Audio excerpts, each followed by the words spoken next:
The quantum beacon's pulse rippled through the stellar arc Prometheus like a heartbeat from the past. In the dimly lit command center, Captain Sarah Chen watched as the ancient transmission crystallized in the holographic display, its quantum signature perfectly preserved across 3 millennia of space travel.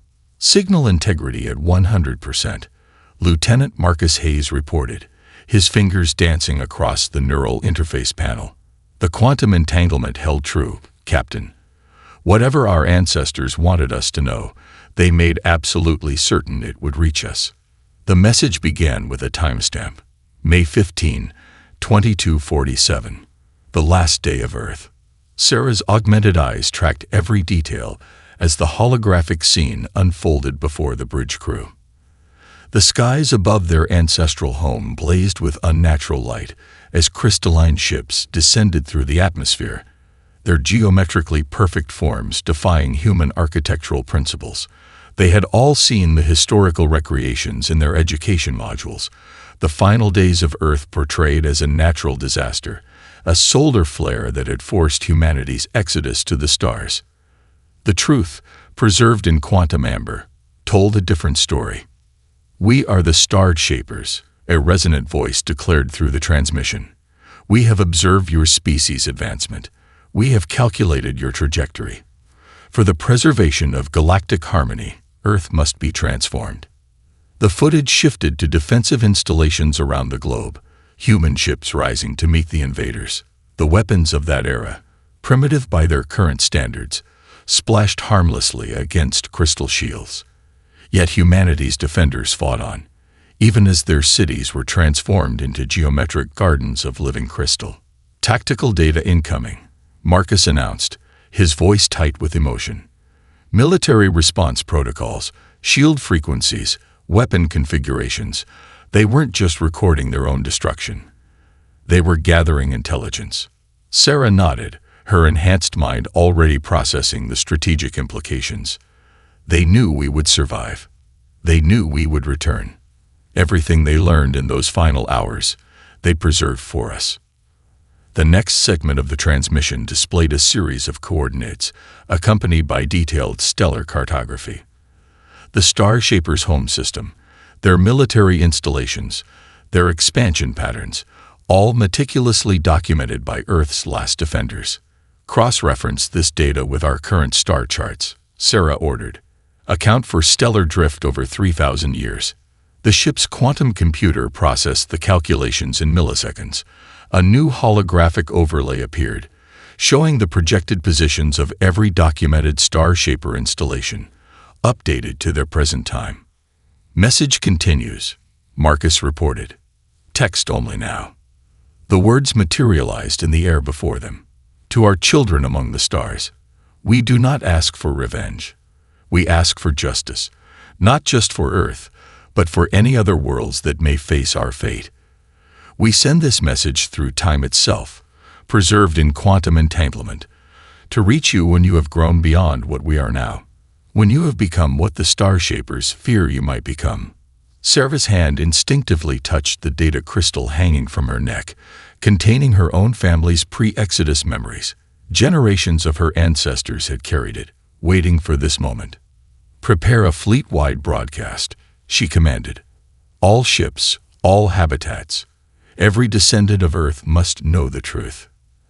As the transmission reached its end, one final image appeared, the view from Earth's last functioning satellite. The planet's familiar blues and greens crystallized into geometric patterns of perfect order, a monument to the Star Shapers' vision of cosmic harmony. Yet in that final frame, a small fleet of ships could be seen escaping into deep space, carrying within them the seeds of humanity's future. The quantum beacon fell silent, its 3,000-year mission complete. But in the command center of the Prometheus, and soon throughout the entire human fleet, a new mission was just beginning. Sarah looked at her crew, seeing in their enhanced eyes the same determination she felt. "Send word to the Council," she ordered. "Humanity has a new heading." The stars seemed to burn brighter as the Prometheus's quantum engines hummed to life, ready to carry humanity back to reclaim their stolen inheritance. Maya Patel stood in the Quantum Observatory of Habitat Ring 7, her iridescent skin reflecting the starlight that streamed through the transparent quantum-reinforced walls. At 16, she represented the latest generation of space-born humans, her body and mind engineered to thrive in the cosmos. The news of Earth's true fate had spread through the fleet like a quantum wave, reaching all 12 massive ARC ships within hours. "Your neural patterns are unusually active today," observed Dr. Elena Rodriguez, Maya's mentor and head of the fleet's advanced computing division. "The historical data troubling you?" Maya's fingers traced patterns in the air, interacting with invisible data streams that only her enhanced vision could perceive. "Not troubled," she responded, her mind simultaneously processing 16 different tactical simulations. "Fascinated. Our ancestors fought with such primitive tools, yet they managed to gather so much crucial information about the star shapers." The habitat ring continued its gentle rotation, maintaining its artificial gravity as Maya accessed the fleet's historical database through her neural interface. Around them, the living metal walls of the habitat pulsed with soft bioluminescence, responding to the collective mood of its inhabitants. "Look at this," Maya said, gesturing. A holographic display materialized between them, showing the crystalline ships from the ancient footage. Their technology follows strict geometric patterns, perfect symmetry. No adaptation, no evolution in their design philosophy. Even their weapons were, she paused, searching for the right word, predictable. Dr. Rodriguez nodded, her own enhanced mind picking up the thread of Maya's analysis. "And predictability is a weakness," Maya finished. She waved her hand, and new displays sprang to life around them. "Our ships grow and adapt. The living metal learns.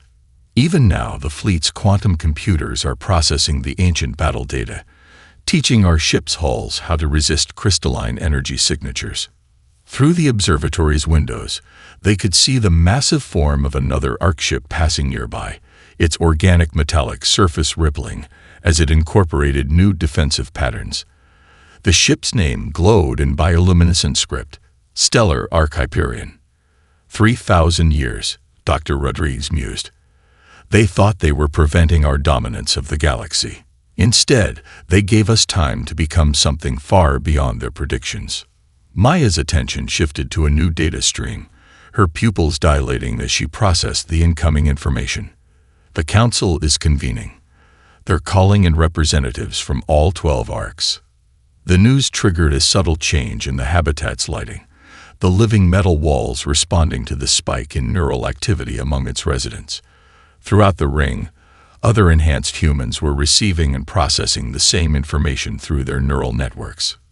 "Your generation will see Earth," Dr. Rodriguez said softly, "not as a crystal garden, but restored to what it was meant to be. The star shapers couldn't predict what we would become out here among the stars." Maya turned away from the windows, her iridescent skin shifting to match the subtle patterns of the living metal walls. "We've evolved beyond simple revenge," she said, her voice carrying the wisdom of her enhanced intellect. "The star shapers feared our potential for change, for adaptation. Now we'll show them why that fear was their greatest mistake." Through her neural interface, Maya could sense the mood of the entire habitat: determination, purpose, and a deep connection to their stolen heritage. The quantum computers hummed with increased activity as they processed battle strategies, technological innovations, and terraforming protocols that would be needed for the journey ahead. "The Council is ready," Maya announced, her consciousness already connecting to the virtual assembly. "They're calling for all advanced neural analysts to join the strategic planning session." Dr. Rodriguez smiled as her young prodigy's form shimmered, her consciousness extending into the quantum network. The star shapers had tried to preserve the galaxy in crystal stasis, but humanity had chosen to evolve instead. Now, after 3 millennia of transformation, they were ready to demonstrate just how far that evolution had taken them. Commander Jack Morrison watched the contained star pulse at the heart of the Prometheus's quantum drive core. The artificial sun, no larger than his fist, held enough power to tear a hole through spacetime itself. 3 decades of travel lay ahead, but this journey home would be different from their long exodus. Phase shift generators at full capacity, reported Lieutenant Sarah Wong, her neural interface streaming real-time data from the ship's systems. The fleet is synchronized for the first fold jump. Through the bridge's quantum blast viewport, Jack could see the other 11 ARC ships moving into formation. Their massive forms, each one a city in space, shifted and rippled as their living metal hulls prepared for the jump. Billions of souls, all descendants of Earth, ready to bend the fabric of reality in their journey home. Engineering reports breakthrough in the propulsion systems, Sarah announced, her eyes glowing with neural activity. Dr. Chen's team has successfully mapped the quantum resonance patterns. We can increase jump efficiency by 37%. Jack nodded, unsurprised. In the 3 weeks since discovering Earth's true fate, every department had been pushing the boundaries of their technology. Necessity had always driven human innovation, and now they had the greatest necessity of all. Begin the countdown, he ordered. Alert all habitats to prepare for quantum transition. In the education dome 6 levels below, Jack knew the children would be gathering around their teaching interfaces. The young ones, born in space with bodies adapted to cope with fold physics, would hardly feel the jump. Instead, they would watch in fascination as their instructors showed them holographic representations of their ancestral home. The contained star pulsed faster as power built in the quantum cores. Jack felt the familiar tingle of his enhanced nervous system adapting to the building quantum fields. Their bodies, evolved through both natural selection and careful engineering, could now withstand forces that would have torn their ancestors apart. Fleet reports ready, Sarah confirmed. Quantum synchronization at optimal levels. Jack opened his neural feed to the fleet-wide channel. This is Commander Morrison. 3,000 years ago, our ancestors looked to the stars for survival. Today, we look to them for justice. Not revenge, but restoration. Every jump brings us closer to Earth, closer to fulfilling the trust placed in us by those who came before. The quantum drive's hum reached its peak. On his neural display, Jack watched the status indicators from all 12 ships glow green. The contained star seemed to pause for a moment, as if taking a breath. Fold jump in 3, 2, 1. Reality twisted. The stars ahead stretched and blurred as space itself parted before them. Jack's enhanced senses could perceive the quantum fields wrapping around the fleet, protecting them from the raw forces of dimensional transition. Through the neural network, he felt the collective excitement of billions of souls moving through the fold as one. When space reassembled itself, a new star field greeted them. The first jump of many had been successful, bringing them a fraction closer to their destination. Jump completed, Sarah reported. All ships present and accounted for. Hull integrity at 100%. The living metal has already adapted to the quantum stress patterns. In the silence that followed, Jack thought about the crystal gardens that now covered Earth. The star shapers had turned their homeworld into a monument to stagnation, but they had failed to understand humanity's greatest strength. In trying to preserve what they feared, they had forced humanity to evolve far beyond what any prediction matrix could have foreseen. Begin calculations for the next jump, he ordered, and patch me through to Dr. Chen's team.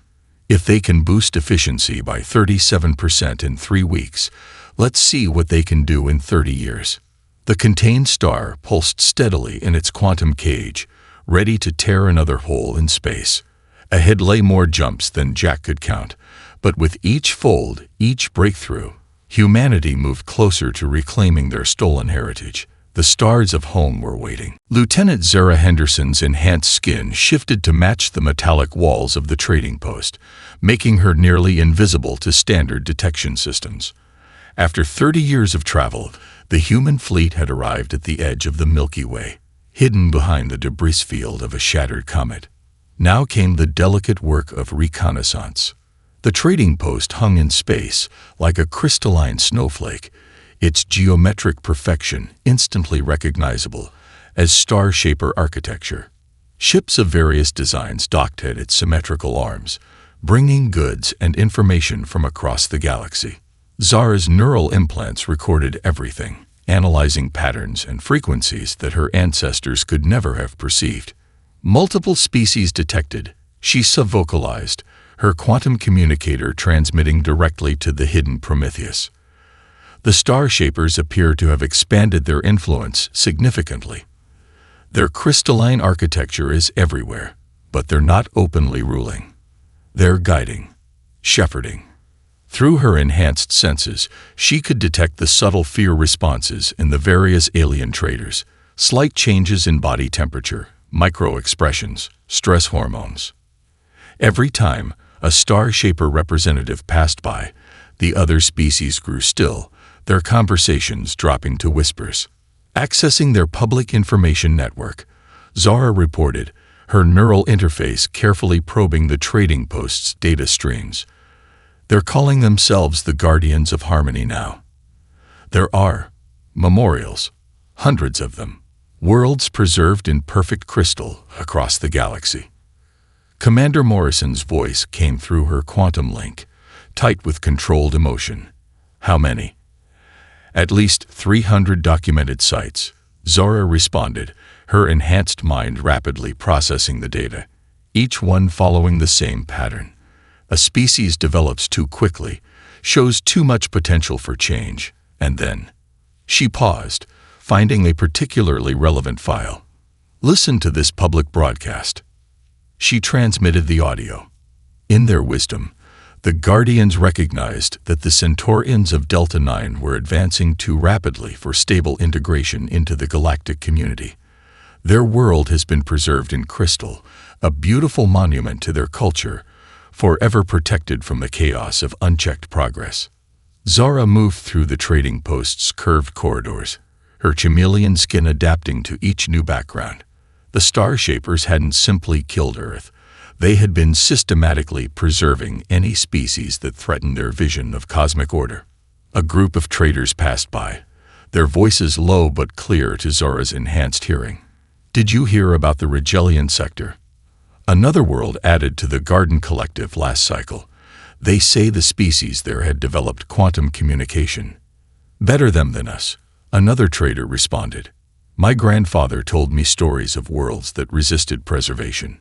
Nothing left of them now, not even crystal gardens. Zara's hand instinctively touched the data crystal hidden beneath her adaptive suit. 3,000 years of human evolution, of advancement and adaptation, had created something the Star Shapers couldn't predict. Their crystalline technology was still exactly as Earth's last defenders had documented it. Perfect, unchanging, and therefore vulnerable. Final analysis. She transmitted to the fleet.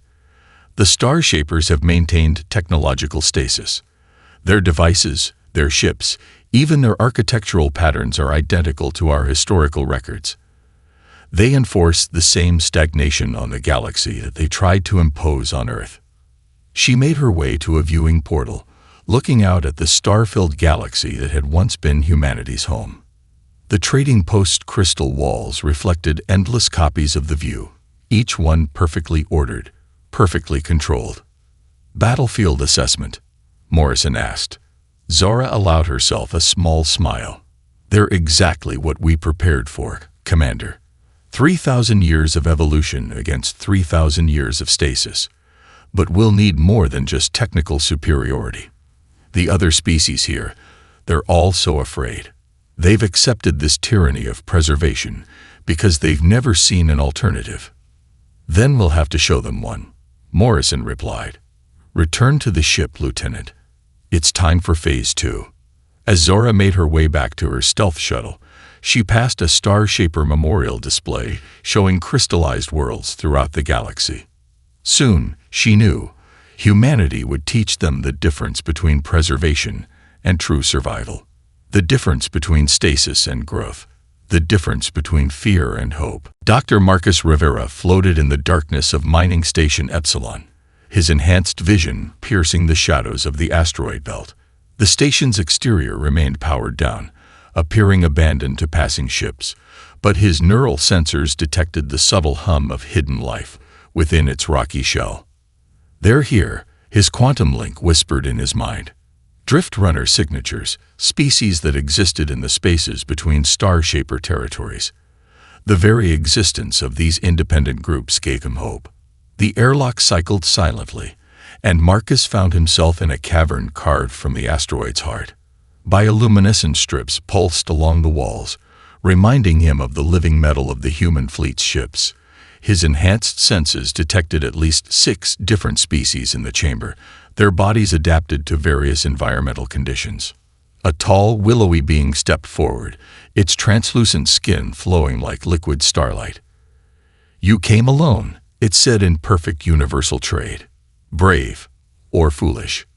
"Neither," Marcus replied, allowing his chameleon skin to shift to its natural iridescent state. "Just curious. My people have been gone from this galaxy for a long time."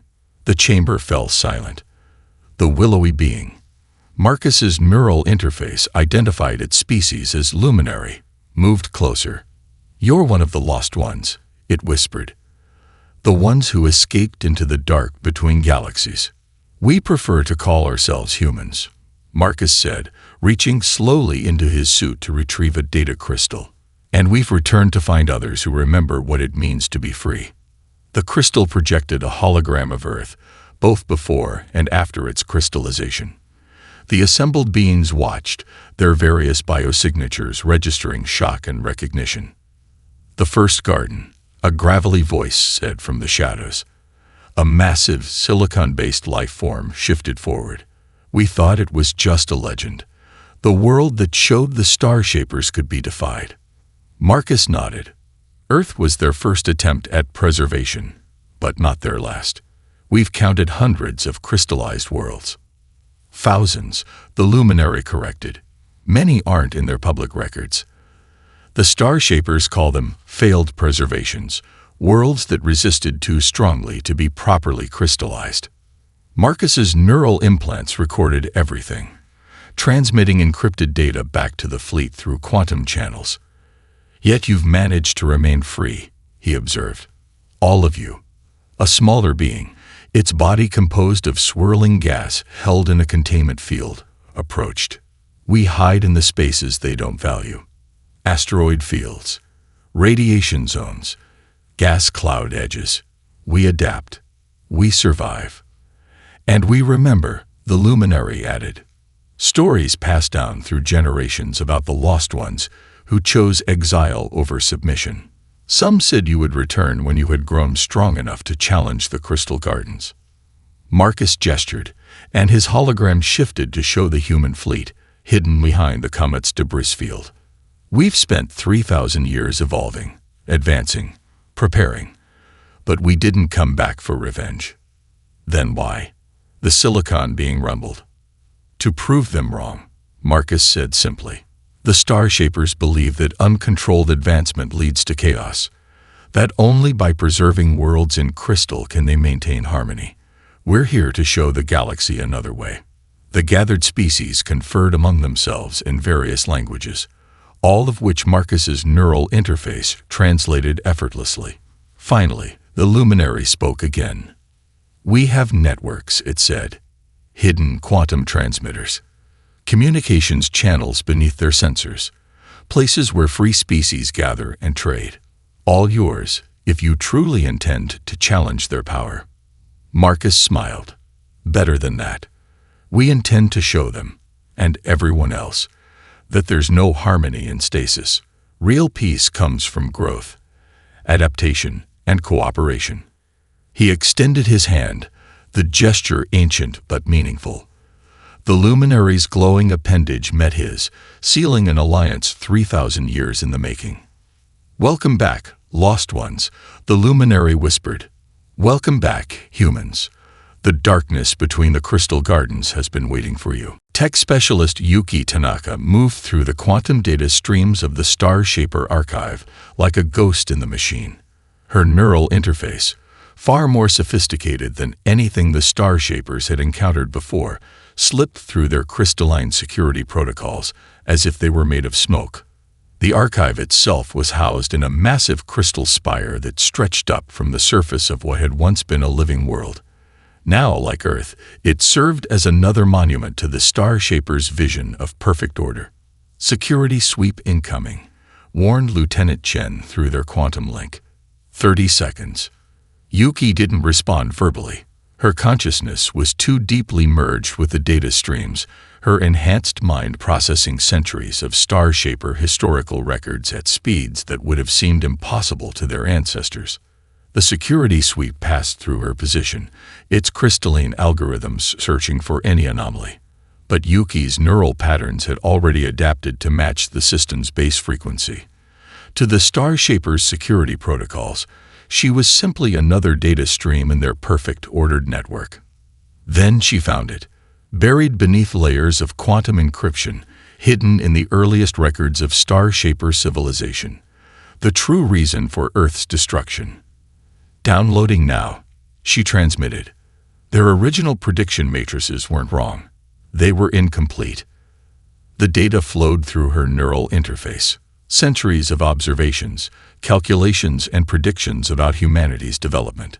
The Star Shapers had watched as humans progressed from stone tools to spaceflight in mere thousands of years, while other species took millions to achieve the same advances. They weren't afraid of our violence, Yuki realized, her enhanced mind assembling the fragments into a coherent picture. They were afraid of our influence.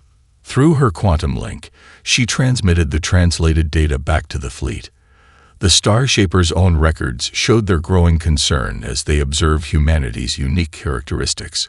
Where other species developed in isolation, humans shared knowledge freely. Where others specialized and stagnated, humans continuously adapted and evolved.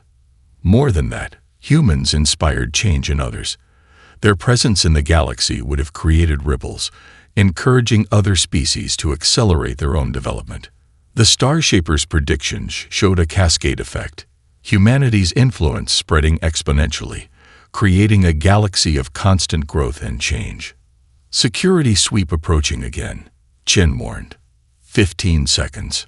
But Yuki had found something else. She dived deeper into the data stream, her neural pathways burning with the effort of processing so much information simultaneously. The Star Shaper's own historical records revealed their greatest fear, humanity's capacity to uplift others. "The Crystal Gardens," she transmitted. "They're not just monuments. They're containment systems. The Star Shapers aren't preserving these worlds. They're preventing them from reaching their full potential." The security sweep was getting closer, 10 seconds now. But Yuki needed to retrieve one final piece of data. The Star Shaper's original calculations about humanity's development had predicted something that terrified them more than any weapon or technology. "Found it," she transmitted, even as she began extracting herself from the data stream. Their matrices showed that within 10,000 years of contact with humanity, every species in the galaxy would have achieved technological parity with the Star Shapers. Their perfect harmony would have become a symphony of diversity. The security sweep was almost upon her position. 5 seconds. "They couldn't predict what we would become," Yuki sent, her consciousness beginning to withdraw from the archive. "But they could predict what we would inspire others to become. That's why they had to strike when they did. That's why they continue to crystallize worlds. Not to preserve, but to prevent." 3 seconds. 2. 1. Yuki's consciousness snapped back to her physical form in the hidden observation post light years from the archive. Her neural interface buzzed with the massive amount of data she'd retrieved, but her enhanced mind had already begun organizing it into a coherent narrative. The truth was clear now. The Star Shapers hadn't feared humanity's potential for destruction. They had feared humanity's potential for creation, for inspiration, for change. And now, after 3,000 years of evolution, humanity was ready to prove their fears had been justified. Operation Daybreak began not with a battle, but with a song. The quantum network spanning the galaxy carried it through channels the Star Shapers had never thought to monitor. It was Earth's last sunset, recorded 3,000 years ago, The sound of birds calling as crystalline ships descended from the sky. From her position aboard the stealth cruiser Prometheus Echo, Communications Director Mai Zong watched as the transmission spread. Her neural interface tracked its progress through entertainment channels, educational databases, and trade networks. The truth, hidden for millennia, began to flow like water through the cracks in the Star Shaper's perfect crystal walls.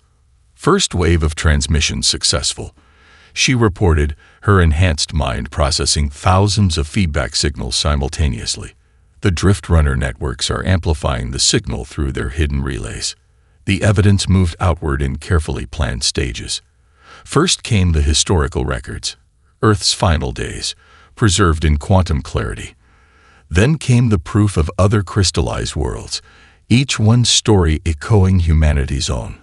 Finally, they released the Star Shaper's own data, showing their fear of change, their desperate need to control evolution itself. Reception tracking. May announced, her iridescent skin rippling with neural activity. 87% of major trading hubs have received the full data package. The Star Shapers are attempting to block the transmission, but their static security protocols can't adapt to our quantum broadcast methods. Through her enhanced senses, she could feel the galaxy awakening. In market squares and space stations, in asteroid mines and orbital colonies, species who had lived in fear of preservation began to see the truth. The crystal gardens were not monuments to harmony. They were prisons of potential, each one containing a civilization that might have grown beyond the Star Shaper's control. Secondary phase initiating. Mai transmitted to the fleet. The next wave of data contained something even more powerful than historical records. Proof of possibility. The human fleet revealed itself, not as conquerors, but as evidence of what free development could achieve. We are humanity, the broadcast announced in every known language. We chose exile over crystallization. We chose evolution over stasis. We chose to grow beyond what the Star Shapers thought possible. And we have returned not for revenge, but to offer choice. The quantum networks hummed with responses. Species after species began to access the secured channels the humans had prepared, sharing their own stories of worlds lost to preservation, of innovations suppressed, of dreams crystallized into eternal, perfect stasis. Star Shaper ships are mobilizing, reported Tactical. But Mai smiled. They had predicted this response, planned for it. Release the final data package, she ordered. The mathematical proof spread across the galaxy. Analyses showing how innovation and cooperation consistently produced better outcomes than controlled stasis. The results of 3,000 years of human development demonstrated what was possible when species were allowed to grow, change, and evolve naturally. The Star Shaper's perfect image cracked. Their own records revealed their lies, their fears, their desperate attempt to freeze the galaxy in a single moment of controlled harmony. And in that crack, hope began to grow. Multiple uprising reports incoming, May's neural feed reported. The Drift Runners are emerging from hiding. Trade networks are refusing to transport Star Shaper representatives. The crystalline security forces are facing peaceful resistance across 17 sectors. She opened her neural link to the fleet-wide channel. Operation Daybreak is proceeding as planned. The truth has taken root. Now we show them what real harmony looks like. The human fleet decloaked in perfect synchronization, their living metal ships appearing above 1,000 worlds simultaneously. Not to attack, but to protect. Not to destroy, but to demonstrate. The Star Shapers had spent millennia forcing the galaxy into perfect, crystalline order. Now humanity would show them the beauty of chaos, the strength of diversity, and the power of natural growth. The light of truth would shatter the crystal gardens, not with weapons, but with hope. The crystalline surface of Earth shimmered one last time before beginning to dissolve. Dr. Elena Chen stood on the bridge of the Prometheus, watching as 3,000 years of imposed perfection melted away beneath the fleet's terraforming beams. The living metal of their ships had synthesized the exact frequency needed to break down the Star Shaper's preservation matrix without damaging the dormant ecosystem beneath. Core samples are promising, reported Dr. Marcus Rivera, his neural feed streaming data directly from the surface teams. The star shapers didn't destroy Earth's biosphere. They suspended it, thinking they were preserving it in its perfect form. Every seed, every spore, every microscopic organism, they're all still there, waiting. Alina's enhanced vision zoomed in on the surface, watching as the first rays of unfiltered sunlight in 3 millennia touched the soil of their ancestral home. The quantum computers had already processed the genetic records stored in their data crystals, ready to restore any species lost to the crystallization. The Star Shaper delegation is approaching, Lieutenant Wong announced from her tactical station, but there was no tension in her voice. The crystal ships that once brought destruction now came in submission, their geometric perfection somehow diminished. Through the quantum network, Alina watched as representatives from across the galaxy gathered in the newly established council chambers on Luna. The Star Shapers would face justice, but not revenge. Their knowledge would be preserved, their technology studied and adapted. But their era of enforced stasis was over. First growth detected, Marcus reported excitedly. Alina shifted her focus to the surface scan. In a valley that had been locked in crystal for 3,000 years, a single blade of grass had broken through the dissolving matrix. Within hours, there would be thousands. Within days, millions. The terraforming fleet moved in precise formation around the planet, their living metal hulls channeling energy in patterns that mirrored Earth's natural rhythms. They weren't just restoring, they were awakening. Every dormant seed, every preserved spore, every suspended microorganism was being gently urged to continue its interrupted journey. Message from the Council, Lieutenant Wong reported. The first students have arrived at the Stellar Academy. Alina smiled. While some ships worked to restore Earth, others had begun the work of teaching. Species from across the galaxy, freed from the fear of preservation, were learning to harness their own potential. Not in the rigid, controlled manner of the Star Shapers, but in ways unique to their own biology and culture. Surface temperature readings stabilizing, Marcus noted. The atmospheric processors are functioning perfectly. We're detecting the first cloud formations. Through her neural interface, Alina accessed the historical archives. She found an image of Earth from before the crystallization. Blue oceans, white clouds, green and brown continents. Their world had been beautiful not because of perfection, but because of its constant change, its endless cycle of growth and adaptation. We're receiving signals from other crystallized worlds, Wong reported. They're requesting assistance with their own restoration projects. The quantum network hummed with activity as knowledge flowed freely between species. Some had already begun adapting human terraforming techniques to suit their own worlds. Others were developing entirely new methods. The galaxy was awakening to its own potential, and humanity's role was not to lead, but to inspire. The first rain in 3,000 years, Marcus whispered, his voice filled with wonder. Alina looked up at the main viewer. Dark clouds had gathered over what had once been the Pacific Ocean. As she watched, the first drops fell, carrying dissolved crystal particles that would nourish the awakening soil. Send word to the fleet, Alina commanded. Operation Genesis is proceeding as planned. Earth's restoration is just the beginning. The rain fell harder now, washing away the last traces of crystal stasis. In its place, chaos would return, the chaos of seasons, of weather, of life itself. And in that chaos, as humanity had discovered during their long exile among the stars, lay the true harmony of existence. The crystal gardens were ending. The real gardens, wild and unpredictable and alive, were about to begin.